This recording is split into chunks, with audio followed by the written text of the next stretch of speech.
Hey, what's up, everybody? Pastor Jeremy here. I just wanted to give you guys an update as to what's going to be happening here at First Baptist Church, um, especially in particular in the coming days and for Sunday's morning worship service. We have decided after much prayer, after much deliberation, and just talking it out with some people that we feel it's best to move our Sunday morning service, that's this Sunday, March 22nd, move our Sunday morning service completely online. So we're asking you guys to stay home, stay in the comfort of your living room or your bedroom or your bathroom, wherever you want to watch church, and just enjoy worship service online this Sunday. We will continue to provide pretty much the same service that we have for everybody over the last few years. Service will begin at 11 a.m. with worship, with some time of worship and praise and just singing songs to Jesus. And then I will follow that up with a message as I continue on in our series, Invest. As far as the following week and the weekly schedule and what that's going to look like as far as Bible studies and youth group meetings, we're going to keep everything the same. We're going to continue to meet at the same times on the same days here at church. Okay, so women's Bible study on Mondays at 6:45 p.m. Tuesday night together Bible study Tuesday nights at 6:45 p.m. in which we kind of break down, we go deeper into Sunday sermon. And then Lord willing, on Wednesday nights, as long as the kids come out, we will have youth group. And we just feel that these ministries are best served in person, that you guys get the most out of it when they're conducted in person through all the great discussions and the great interactions that we have every time we gather together in these small groups. We will obviously make sure that this place and the facilities here at church are safe and clean and sanitized, and we will be ready to follow any guidelines and protocol in relation to social distancing, those kinds of things. But we still feel that you will be best served by these ministries in person. So if you're up to it, if you're healthy, if you're not obviously showing any kinds of illness or symptoms of any kind, please feel free to come out and join us throughout the week as regularly scheduled. I have also some extra ideas kind of moving forward as to how we as a church can minister to our community, particularly our young people. And so what if we were to open up our doors and open up our space maybe a couple days a week for just a couple hours and provide kids a safe, clean environment, a healthy environment to just have fun, to hang out, maybe to get help with homework, play some video games, watch some movies, get some exercise outside and play some games or take a walk or do whatever. And I know kids are starting already to get stir crazy after just maybe a week of being out of school. I know mine are. And in fact, this past week at youth group, some of our kids even prayed that school would open back up so they could go back to school. That's crazy. Like, I never thought I'd ever hear a prayer like that. Apparently with God, all things are possible, right? And so we just want to provide and think of ways outside of the box to be able to provide a space for our young people to continue to thrive, to continue to enjoy relationship and company with other people within the healthy guidelines and confines that have been given to us by our leadership. We also want to provide other ministries and other opportunities to stay connected, not just with our immediate church family, but with the community in general. One such ministry that we're going to be providing is helping people with their grocery shopping or picking up other supplies that they may need throughout the week. We understand that it's not as easy for some to go shopping and whatever in these times as it is for maybe others. And so if you or anybody you know might need help going grocery shopping, picking up supplies, or going to the store for whatever, please let us know, because we have the manpower and the capability to help you in that way.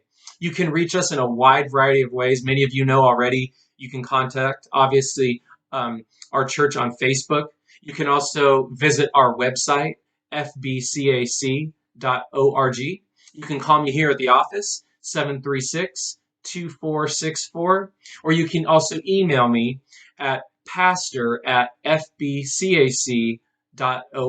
And with that said, I'm going to continue to keep my office open to anyone and everyone who wants to come in. If you just need to talk, if you just need to vent or share or whatever, if you just want to sit in my office and veg out because you've been so stuck at home and you got to get away from your family who you love but you're probably tired of by now, I totally understand.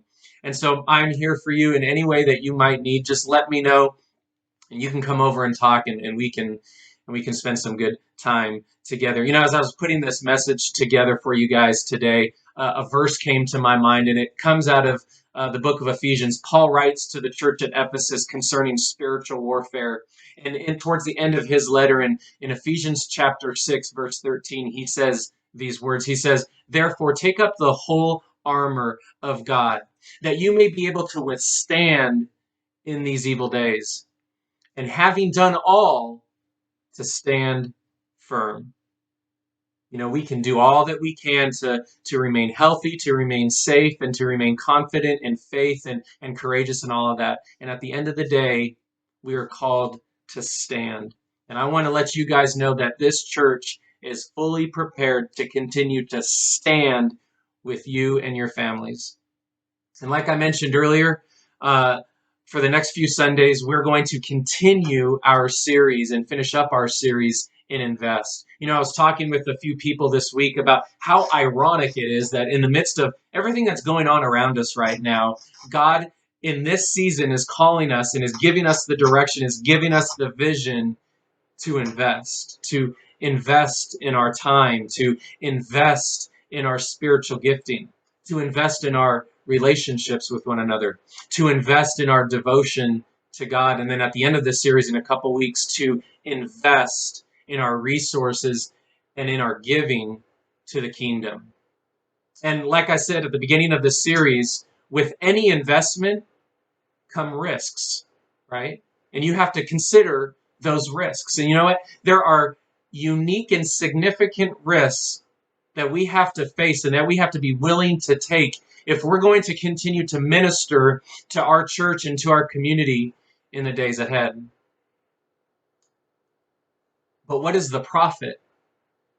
What is our gain? What is our reward if we're willing to take those risks? What could be on the other side of everything that's going on around us? You know, this virus is affecting everyone, right? Everyone, virtually everyone throughout this world. And there are a million different conspiracy theories, as I'm sure you're well familiar, as to how it started and where it started and why it started and how it's going to spread and what can we do? And then behind all of this, what's going on behind the scenes, right? There's just a million different theories and information going on about all that. And people are getting consumed with that kind of stuff. But I'll be honest with you, I'm not so much concerned about answering those questions as I am with just pondering one thing. What is God's message and what is God's plan for the church throughout all of this? Is he trying to send us a message? Maybe. Just think about this. Just maybe God is using this to wake us up, to get our attention, to get us out of our comfort zones and lead us into a whole new realm of faith of which many of us may be completely unfamiliar. What if revival and breakthrough is on the other side of the coronavirus? You know, if that's the case, if that is the possible reward, if that is the possible profit that could come of this, then I am by all means willing, and I hope that you will join me and all of us here at First Baptist Church to take that risk and to invest into the kingdom, to invest into the life of this church, to invest in our community in a whole new way. I want to encourage you guys to continue to pray, to continue to seek intimate relationship with God. And you know what? These days ahead, a lot of us, we just don't know what's going to happen, right? But we do know that God is with us and that God is for us. And that if he is for us, then come on, say it with me, who can be against us, right? I want you guys to know that Monica and I are continuing to pray for you. We love you so much. And we are so blessed, and we count it an honor to be able to stand with you and your families in these times. Thank you guys for your continued commitment to the church. Thank you guys for your continued love and support for our church family and for your friends and for the community at large. And we look forward to see what God is going to do on the other side of this. We are expecting breakthrough. We are expecting good things because that's exactly the God that we serve, right? He loves you so much. And trust in the fact that He is working through all of this for your good. I love you guys. God bless you. And I'll talk to you soon.